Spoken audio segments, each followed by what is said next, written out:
Well, hello everyone. I'm John Paul, the Senior Manager of Public Affairs and Traffic Safety, also known as AAA's car doctor.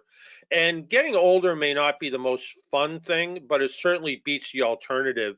But there may be a time when you choose not to drive, or maybe you're not able to drive.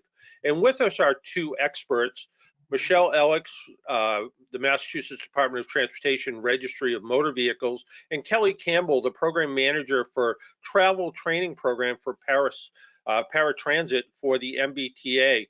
And Michelle and Kelly, thank you for joining us on this webinar today. And for people who happen to be popping on or popping off, we are recording this and we will put it on AAA Northeast YouTube channel where we have a lot of other interesting and informative information as well.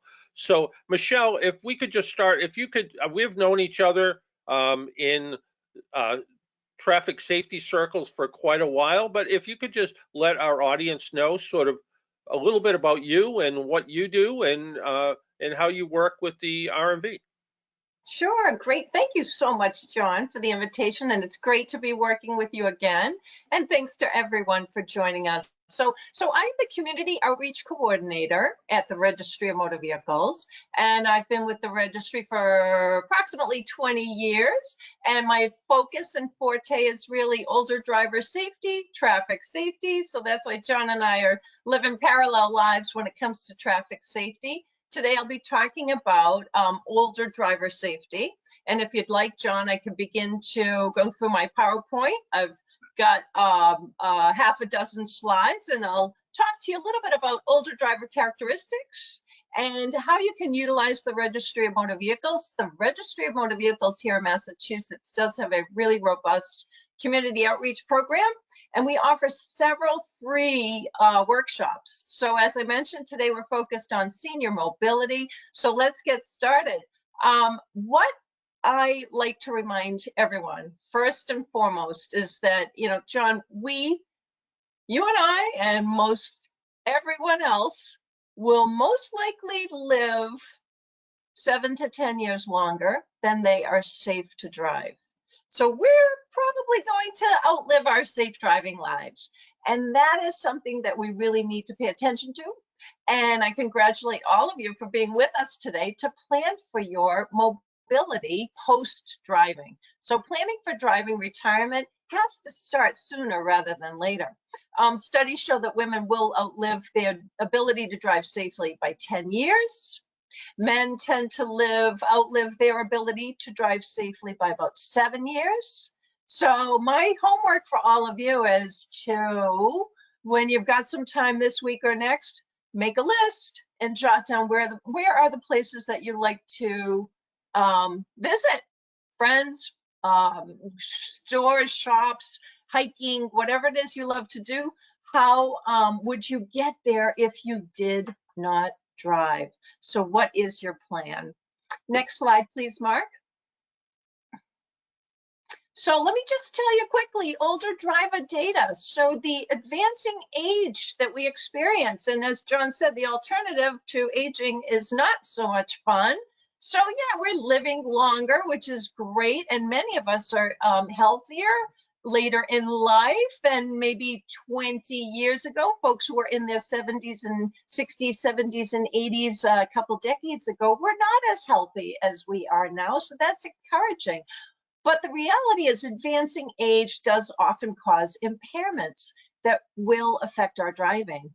Drivers age 70 and older have a higher fatal motor vehicle crash rate per mile travel than middle-aged drivers. So the fatality rate for older drivers in their 70s and beyond is higher than any other age group of drivers. And that's because quite often when an older driver is involved in a collision, they are not able to withstand the impact of that collision. So the fatality rate is higher.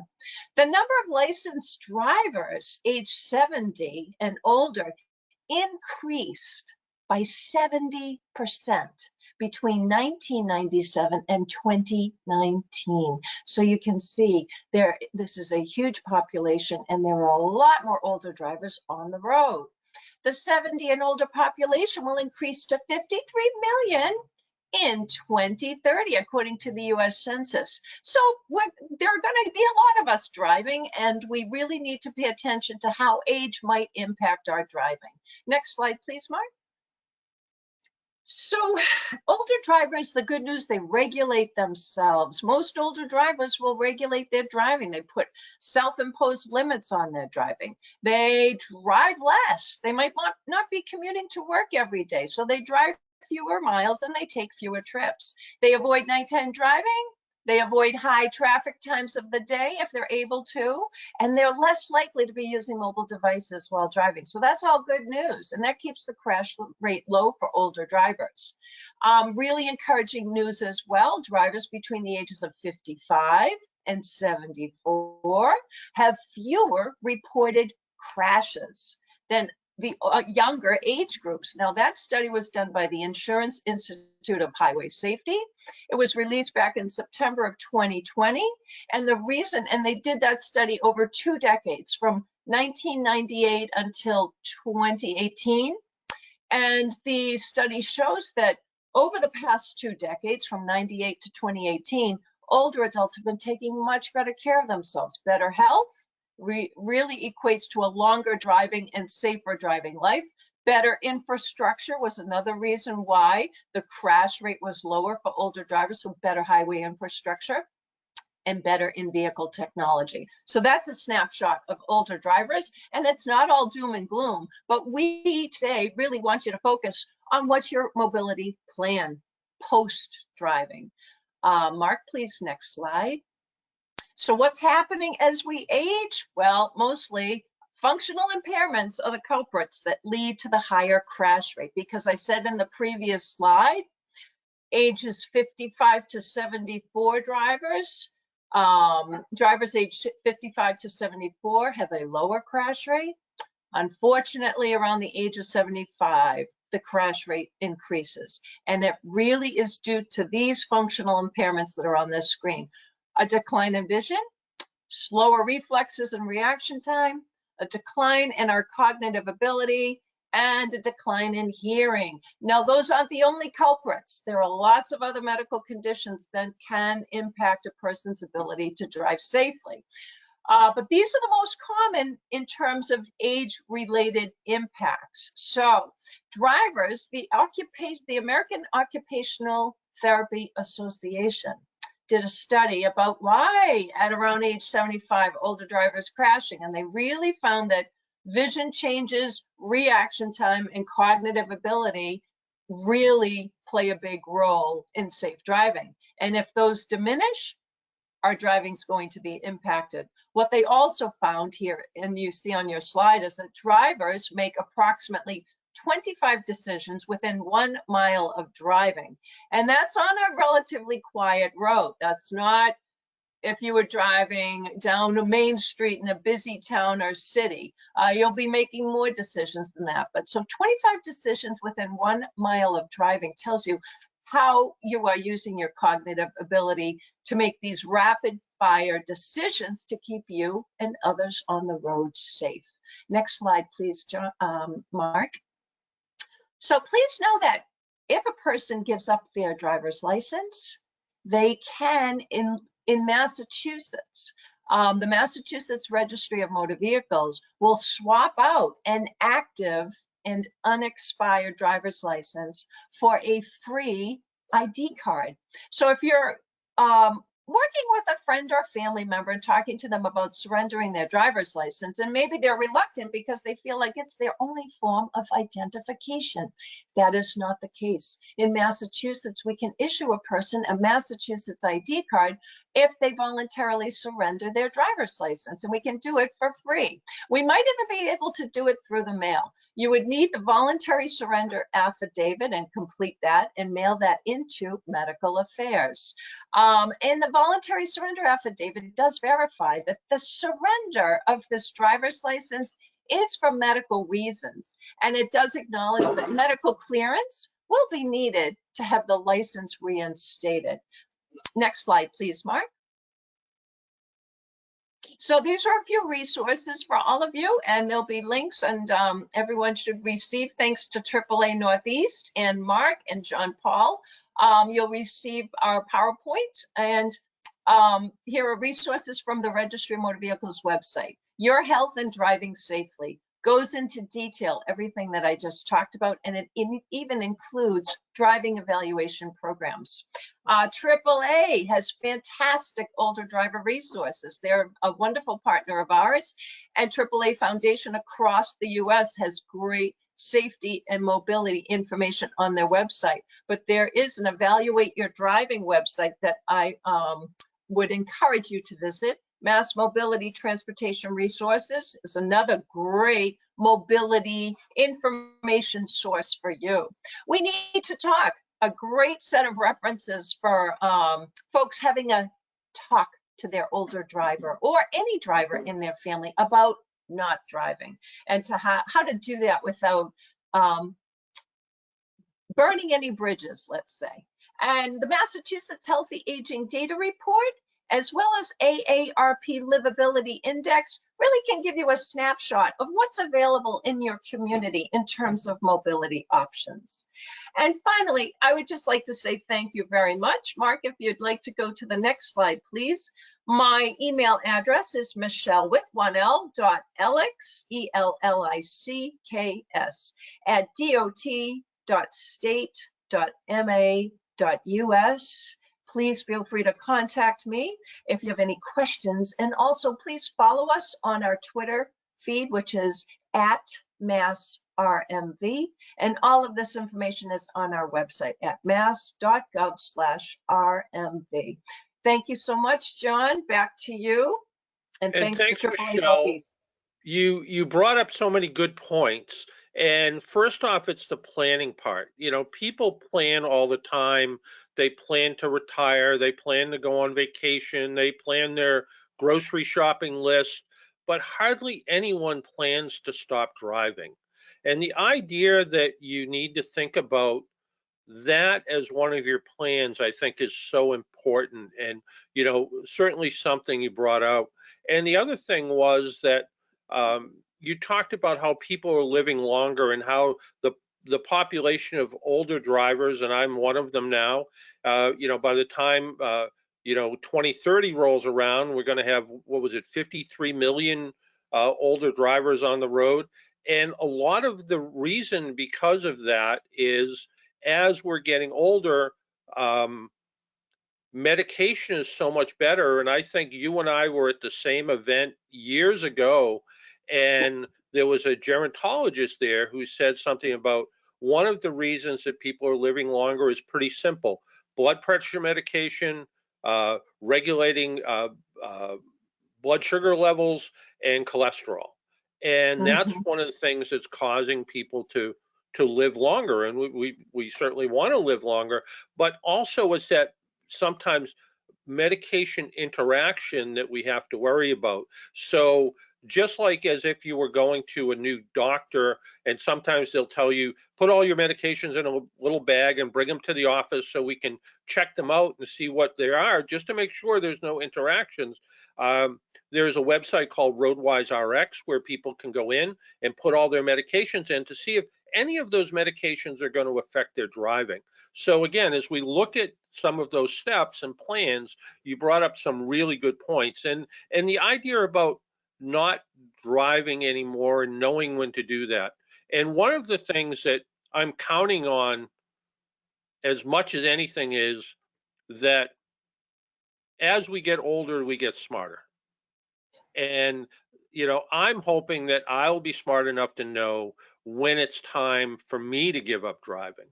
And when we were chatting earlier about doing this webinar, I told a story about my mother and my mother-in-law, and how my mother drove till she was in her late 80s, and she quit driving because her car was parked in her driveway and a tree fell on it. And she said at her age, she didn't want to, she thought it wouldn't make any sense to buy a car. And my mother-in-law, when she was in her late 60s, she decided to give up driving. And she was a diabetic, and she would go to the doctors pretty regularly, and they always said she was fine, other than, keep her blood sugar under control. But she gave up driving very early, what seemed like very early. And a couple of years later, she was diagnosed with Alzheimer's. And she knew enough for whatever happened that she said, I shouldn't drive anymore. And up until that point, nobody really knew anything. The doctors didn't know anything. My wife didn't know anything. She seemed pretty normal. And again, I think that's that hope is that as we get older, we get smarter. And all I can hope is that I'm smart enough to know when I shouldn't drive anymore. And you talked about some other things about, how older drivers sort of self-police themselves and doing things like, well, I won't drive at night anymore because I don't see well at night, or I won't drive on, when traffic's the busiest during the, rush hour times or something like that. But even as simple things as knowing that I'm going to keep more space between me and the car in front of me because my reaction time's slow, or whenever I don't have my eyes on the road directly in front of me, my foot's sort of hovering over the brake pedal, knowing that when I look back, if all of a sudden I have to make a quick decision, my foot's right on the brake pedal and I can stop. Um, Mhm. Doing those things, and again, putting phones away and so forth. Even older drivers can get distracted by technology, whether it's technology that you carry with you or technology in your car. And one of the things that when my mother had the tree fall on her car, which for the next couple of years before she passed away, blamed me somehow for having, I should have cut down that tree a long time ago. But the when her car was totaled, um, she looked into some alternative transportation, and there was some things within her city that could get her around. And that brings us to Kelly Campbell and a little bit about what you do. Kelly, tell us what you do with paratransit working with the MBTA. Sure, I'd love to. Thank you for the invitation to present today. It's a great opportunity for me to share with the community not only information about the MBTA, but other mobility resources that we all seem to be searching for these days. So a little bit about me. I am the program manager of the travel instruction program. We work with the MBTA. The name of our agency is Paratransit, and we hold the contract for the travel instruction program with the MBTA. Services that we provide are group travel training sessions. We provide a lot of mobility resources to the community. We provide outreach like we're doing today. We do a lot of partnerships with people in the community in order to build different resources and skills for individuals to take advantage of. Michelle and I have been doing this presentation for, I think about a year and a half now or something, Michelle, maybe a little bit longer. And we've had the opportunity to really get out to all different types of communities and share what resources there are for them for when they do decide to give up driving or start to put those limits on themselves like Michelle was talking about. So today I'm going to go through a little bit of information about the MBTA, accessibility, upgrades that have been provided recently and upgrades that are ongoing. We're also going to dive into different mobility resources that anyone can take advantage of. Today I'm going to talk a lot about the MBTA service area, but when we get down to the mobility resources, I do want everyone to know that there are resources in any community that you live in. And I'm going to go ahead and point you in those directions on how to find those resources if you're not in the MBTA service area. So Mark, if you can go ahead and go to the next slide. So today at the MBTA, lots of accessibility upgrades are being done. Right now, more stations than ever are accessible, many with redundant elevators. All of the buses on the road are low floor and ramp equipped. And what that means is it's easier for individuals to board not just with mobility devices, but also individuals that maybe have a little bit trouble stepping up onto stairs, or maybe need a little bit more support when you're boarding the bus. All of our vehicles have automated audio and visual announcements. There's priority seating on every vehicle. There's benches at every train station and many of the bus stops. Also, when you're riding the T, you can find employees that will assist you. You can find these employees at many stations. There's call boxes within the stations that you're able to use. And also at many stations, there are transit ambassadors. The MBTA has a great website, and a lot of the things that I'm talking about today, you can find more information about on the T's website. So for more information on accessibility, the MBTA does have a whole website with pages dedicated to accessibility upgrades. Mark, next slide. So some key accessibility policies. Reasonable request for assistance is honored, whether you're riding a train or a bus, also at stations and at bus stops as well. Anyone can use the accessibility features that I just spoke about. You do not have to have a mobility device, you do not have to be an older adult, and you do not need to be an individual with disabilities. Anyone can request those accessibility features.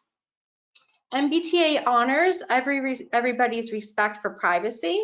They're never going to ask you why you need to use the accessibility features, so know that you shouldn't have to explain to them. Just asking for it will be enough for the MBTA staff. Service animals are always welcome. And also, if you want to get more involved on accessibility policies with the MBTA, there are public meetings that you can join.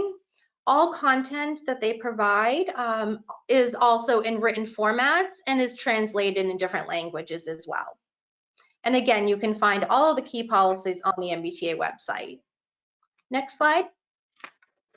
Great. This one is one of my favorite slides because it really showcases how much the MBTA is improving the systems. Over the next 6 years, 5 or 6 years with their capital improvement project plan, they're dedicated to improving accessibilities at 15 stops along the Green Line. This includes Symphony Hall and Heinz Center. They'll have raised platforms, they'll have brand new elevators, and also improved lighting, which is great for older adults and individuals with visual impairments. We'll have new red and orange trains. You probably already heard that new orange lines came back onto the tracks, so that's really exciting. Also, there's new accessibility training for all MBTA employees. And coming soon, we're also going to have a new mobility center. And this mobility center will have travel instruction and mobility information training available. Go ahead and next slide. Great. So this slide here shows what we call the MBTA spider map. The reason why we call it a spider map is, as you can tell, all the lines are intertwined with each other. This map is a showcase of the trains that the MBTA services. You'll see that we have the orange line, the blue line, the green line, and the red line. The T actually services 176 cities and towns. Prior to COVID, it was 4 million people. And that is with bus rapid transit, subway, commuter rail, the ferry, and the ADA paratransit service, which we know as the ride here in Boston, in the greater Boston area. Next slide. Great.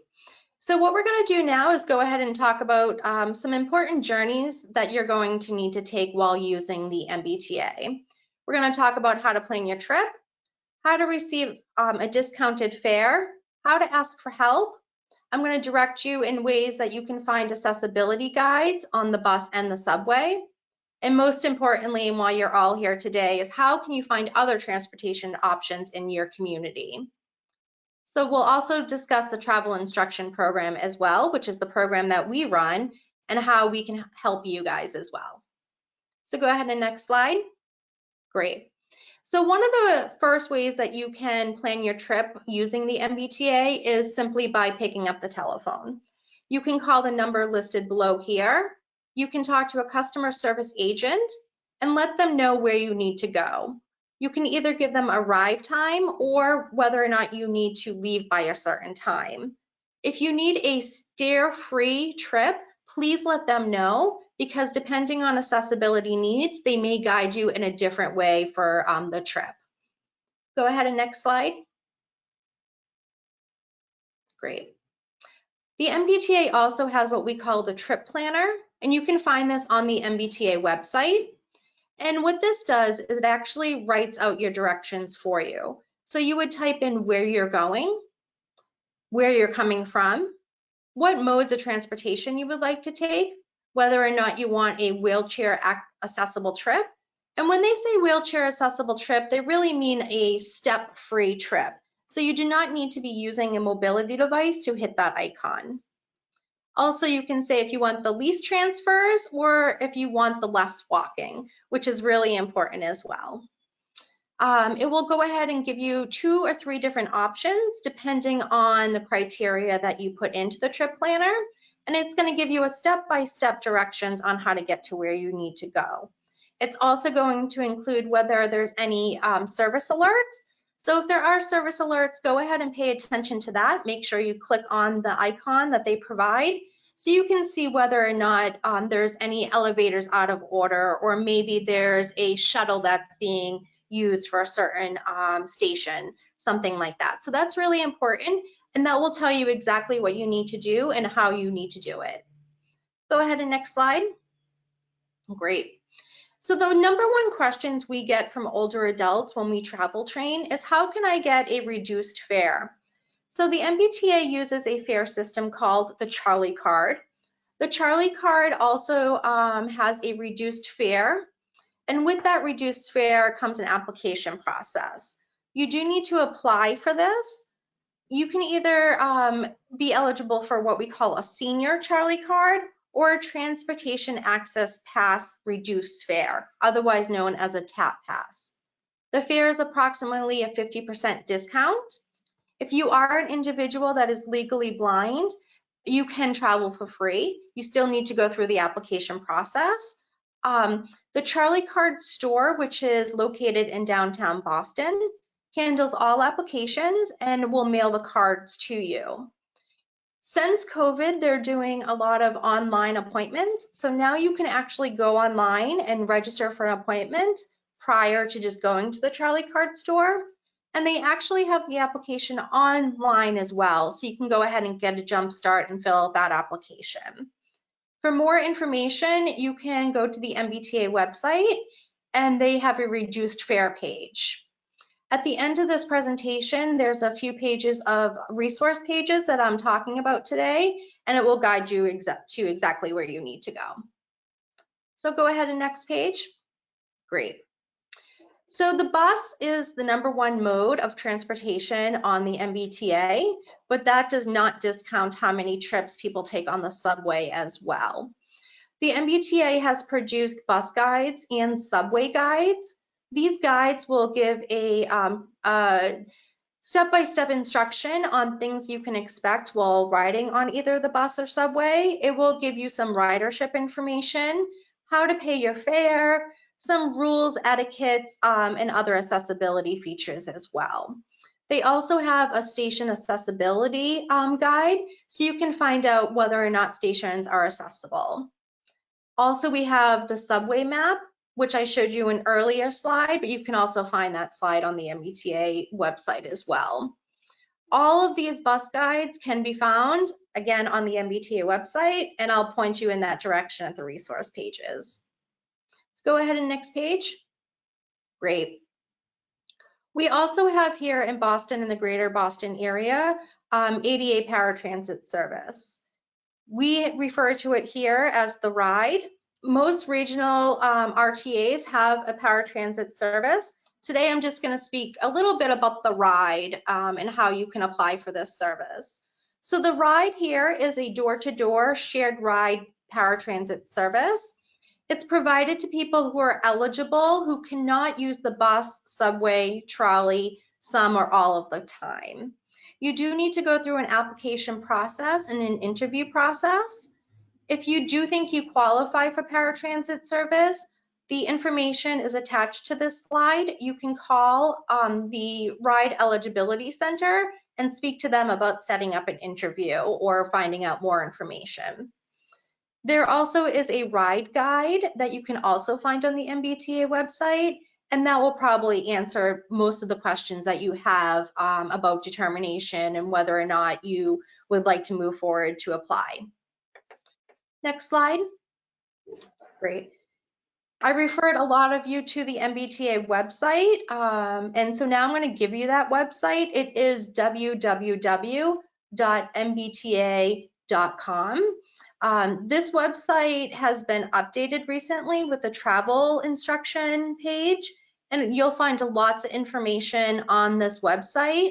Recently, Michelle and I had created some webinars for older adults geared towards giving back your license and also geared towards mobility resources.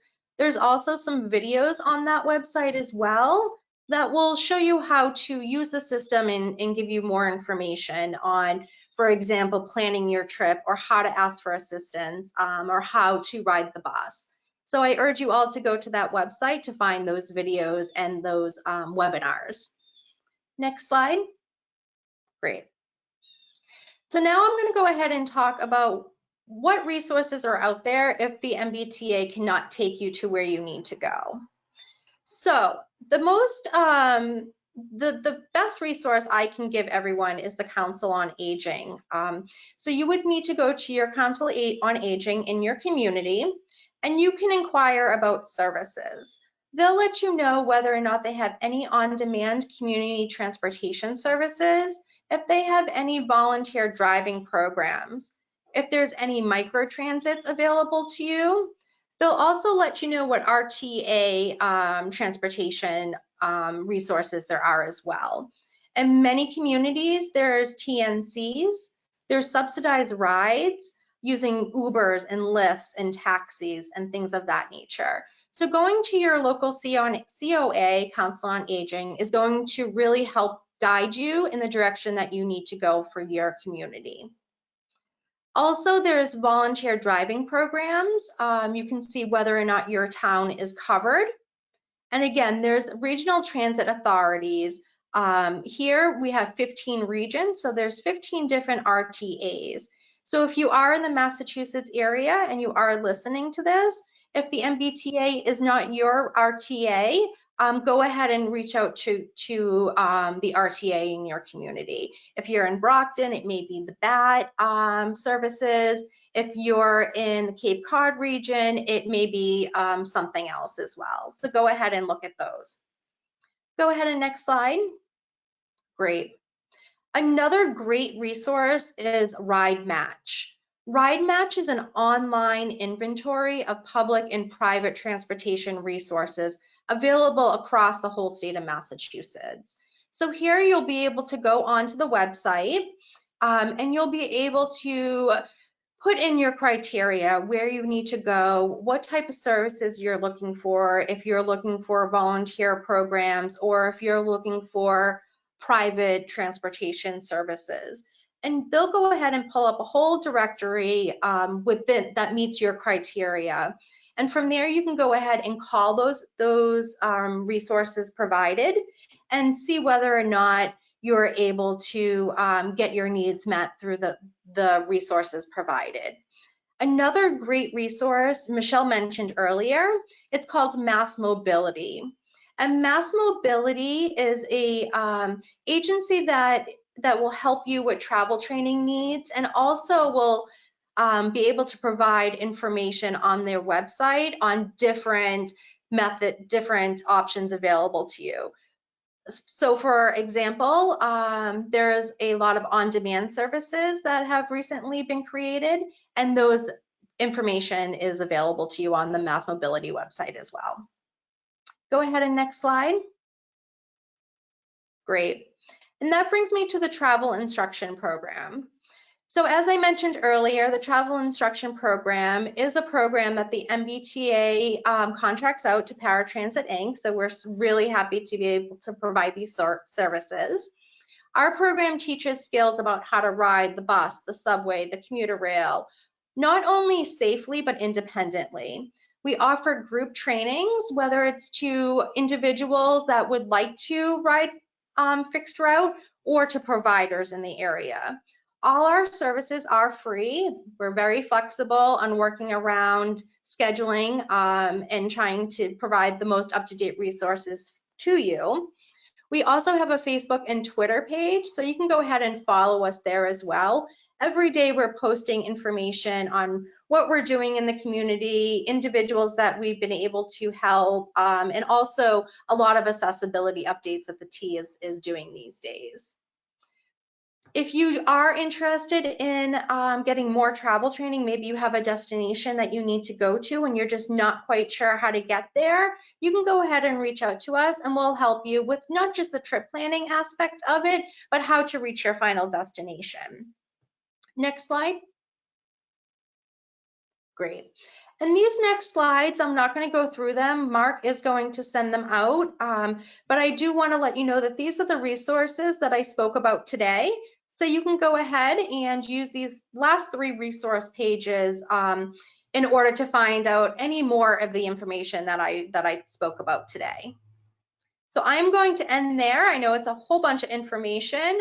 So if anyone has any questions, please go ahead and reach out. Well, Kelly, that was fabulous. That was first, and I will admit, I have never been on the T. So like your very first slide you showed where the little girl was holding the hand of the person in the wheelchair, I need that help. I need someone to hold my hand, and I think the fear of, you mentioned fear is one of the reasons that a lot of people don't maybe take advantage of public transportation. Nobody wants to be Charlie stuck on the MBTA, the old song. Absolutely. And have my wife come out and hand me a sandwich as the train goes by. So, that's one, certainly one of the things, and having all of these resources available. And you mentioned so much information, but some of the regional transit authorities and some of the other local things you mentioned, Brockton, which is where my mother lived, and she took advantage of the BAT bus in Brockton, and a lot of areas, whether it's even way down on the Cape in Eastham. I remember doing a program down there in the senior center. They had buses. They didn't run as often, but that you could take. Like giving up driving, you just sort of planned your way around it. And my mother, when her car was totaled, I think at the time it was like $5 round trip within the city and $6 round trip within adjoining towns around where she lived. And she kind of said that was expensive. And I said to her, well, you got, so much money for your car. When it got totaled, you spend about $1,200 a year on insurance, plus maintenance and gas. You probably spend about $6,000, you have about $6,000 that you're not going to spend this year because you don't have a car. And that could easily translate into 1,000 trips. And once she's, and again, being an older person and thinking, from, when times were tough and, $6 was kind of sounded like a lot of money, but the idea of being able to spend 1,000, taking 1,000 trips with this sort of newfound money. And I know, Michelle, you also talk to older drivers about giving up their keys and how they can save money by not paying for car insurance and maintenance and that type of thing, right? That's so true, John. Yeah, we also encourage people to start a transportation savings account. That's I in all the work that I've done, several people have said, yes, I earmark, I put away $5 a week, and that's going to be my transportation money. So you're right, John. When we do give up a vehicle, we're not paying the upkeep and the gas and the insurance and the excise on the vehicle and car payments. So that it leaves us with money to spend on transportation, whatever that mode might be. Right. So, but it is that planning, as you mentioned, it's important to plan ahead. Absolutely. And be in control of your mobility, right? To have a plan and know, and that makes the transition so much easier, John, from driver's seat to passenger seat. If you know, you'll be able to get around. And the three of us talked last week about, this is not just an older adult plan. We've all had injuries that maybe I tore my meniscus when I was hiking years ago, and I had to stop driving. And I was in my 40s, and I had to stop driving for a time. And I was able to get around, luckily, because we do this as a profession, and I knew what my options were. So it's not just planning for older age, whatever, later in life. We really need to have a transportation plan at any age. Yeah, that's a Right. really good point. And you talk to young people who think nothing of using Lyft and Uber all the time, but for somebody Right. who's a little bit older, the idea of getting into something that's not yellow, that maybe not, because that may be the last sort of cab that they took was a yellow cab, and the idea of getting into someone's car. And even with my wife, who had never done that before, I said to her one night, well, let's go out to eat. And I said, let's call a Lyft. And she said, why would we do that? We have two cars. And I said, so you can get used to it if you need to. And it worked out Yes. really well. Kelly, you talked about some of the transportation options within towns, and you mentioned door to door. And sometimes, aren't they sort of, when you look at these options, you might walk to the T stop, it may be door to door. Are there any like door through the door kind of options where somebody needs a little bit of help getting in and out of their house? Sure. I mean, that's really why it's so important to look on the volunteer driving resources, to look on those council on aging. Council on aging vehicles where it's more run by the senior centers, they tend to help a little bit more as well. And there's benefits to finding out about those programs. Older adults tend to, go to daily living activities a few times more a week. Take grocery shopping for an example. They may go to the grocery store two or three times a week because they're not able to lift everything and get it to their door. So if they can find those services where maybe a volunteer driver program is not only going to help them get to where they need to go, but give them a little bit more hands-on support getting to the door and things of that nature. The other thing I wanted to mention too is Michelle had spoken about making those driver retirement plans. And the thing too that we want to urge people is not to wait until it's the last resort. Taking those trips ahead of a time, even if you're not really going to be using public transportation all the time, or Uber or Lyft or something like that, but getting used to the process and finding out, okay, this works for me or this doesn't work for me, and adjusting that plan as you need to really has a lot of importance, because you don't want to get into a situation where, I'll take an example of a training that we did not too long ago. A wife had called us and her husband was in the hospital in Boston, and the husband did all of the driving. And so now the wife needed to get into Boston to see their husband in the hospital. And not only did they not drive regularly, but they never went into Boston driving either. So this individual needed some hands-on experience getting to the hospital to visit their spouse. And a lot of this individual's fare was of the unknown of boarding, how to pay the fare, how to know whether or not their stop was coming up.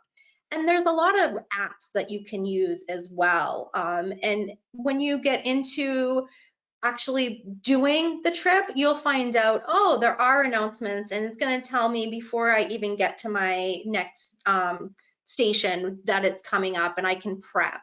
Things of that nature. And it makes it little less anxiety ridden for you, especially if you're already in a situation where you have to get to that hospital, or you have to get to that DMV appointment, or that grocery store. So it's Yeah. really important. No, I will admit that here in Boston, we make it sometimes a little tricky for people because, there's certain names that we may have grown up with that don't always match what we think. I mean, the Fenway isn't Fenway Park. So it's a different area of town, and Mhm. someone could get a little bit confused by that. But you're right, being able to look and knowing the kind of where the stops are and where they're going to be, I can see how that would help a lot. And you were talking directly to me when you said something about, your spouse not going into not going into Boston. And my wife and I have already had this conversation that if I ended up in a hospital in Boston, the next time she would see me is when I came back out. She already said she isn't driving in, and if I have to be driven into the hospital, well, I better call someone else because she's not going to do it. So the idea that there are these other transportation options, and because we are doing this webinar now, and it will be recorded on YouTube and it'll be put on our social channels. And both of you have been around enough to know our programs similar to what's in Boston with the MBTA and the Registry of Motor Vehicle Education programs. Are they transferable in New Jersey and Connecticut and Rhode Island, and New York, where people, it's the DMV and not the RMV, and it's not the MBTA? But are there other transportation options that may not be our websites, but they're websites that are easy to find for people watching outside of our kind of Boston area? Sure, I'll speak to the regional transportation authorities here in Massachusetts. There are travel training programs and other RTAs, so it's really important to know who your RTA is, call them, ask them if there's any travel or mobility instruction provided, and also knowing your Council on Aging, your local senior center, whatever state you're in, that they're the providers that are going to provide a lot of information. A lot of the Council on Aging and senior centers may already have a transportation expert attached to their center. I see that more and more recently with Council on Agings. And again, that Ride Match website that I gave you, that is the Mass Ride Match website, but I do believe that there are other online directories in other states that you can go to. I'm not exactly sure of the websites for every state across the board, but there are resources out there. It's really just knowing who to ask, and I would always start with the RTAs and start with the Council on Agings. Yeah, and I'll just add, Thanks. yeah, and I can add to that, at least on the transportation side of things, John, every state has a Department of Transportation. Their websites include mobility transportation options. Another great resource for people across the United States is NHTSA, the National Highway Traffic Safety Administration website as well. So that's NHTSA. And they have nationwide information, but also the AAA Foundation, as I mentioned earlier, of course, AAA and all of the other states, they have regional offices and they have information. AARP is another great resource for travel options, driving safety information, aging well, that, AARP has great resources. And another thing that we are really working with AARP and the Occupational Therapy Association and AAA on is CarFit. So it's not necessarily a mobility resource, but if somebody wants to continue driving later in life, look into CarFit. There are these great virtual driver training programs, and CarFit is actually helps a driver understand how minor adjustments to their vehicle can make a huge difference in their ability to drive safely. And I know, John, you are so familiar as the car doctor, you know, all about these, you know, the bells and whistles in every vehicle and how mirrors should be angled. I've learned so much from you, how to eliminate a blind spot. So there are lots of national resources for both transportation, mobility, but also for safe driving. Yeah, no, it really is. And you bring up such a good point that if we continue to drive and if we can continue to stay mobile, all the statistics show we're going to live longer because we're going to go to the doctor's appointment.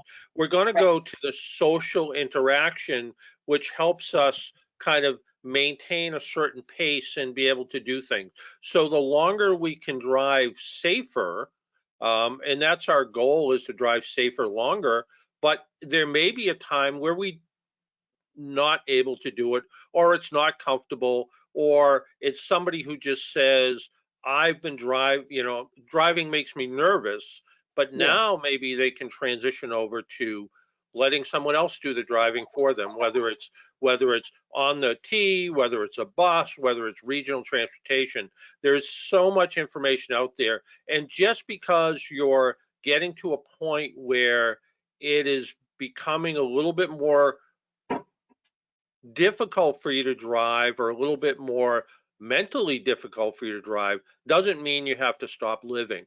And I think both of the options, whether looking at various things through the registry, whether it's giving up your driver's license and just maintaining an ID card, having a handicap placard to make parking easier so you don't have to walk as far, or transitioning over, even if it's part-time, to public transportation where you keep your car and you use it for certain things, but that nervousness of driving to Boston, maybe you can do it on the T and it would be a lot calmer for you. So there are all of these options. And I think at the very beginning, we talked about planning, and it's not too early to plan, to think about some of these things about what you need to do. And again, I'll go back to what I said in the very beginning. All I can hope is that as I get older, I get smarter, and I get smart enough to know when it's time for me to, think about not driving, or not driving as much anymore.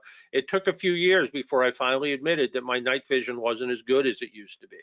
And so Yeah. that was sort of the first step. So again, before we wrap up, Kelly or Michelle, do you have anything else you'd like to add before we finish up? No, I think I'm good. I just like to thank everyone again. And if you do have questions or any feedback, please go ahead and reach out to the travel training program. Right. Right. And I would like to thank AAA Northeast, John, Paul, and as well as Mark, who's been great with the technical assistance, but also remind folks, go onto our website, mass.gov/RMV. And if you're not comfortable going online, there might be a few people who might not have internet access, right? So you can always call our senior contact center. We have a dedicated phone number, John, for older adults, 65 and older, and the phone number is 857-368-8005. So that's another resource. So thanks again for the opportunity. All right. Okay, I want to thank our guests, Michelle Alex from the Registry of Motor Vehicles, Kelly Campbell from Paratransit for MBTA, and our own Mighty Oz behind the scenes, AAA's Mark Shieldrop, for providing all the technical support. So as always, wear your seatbelt and drive safely, and we'll talk to you again soon. Bye-bye. Thanks.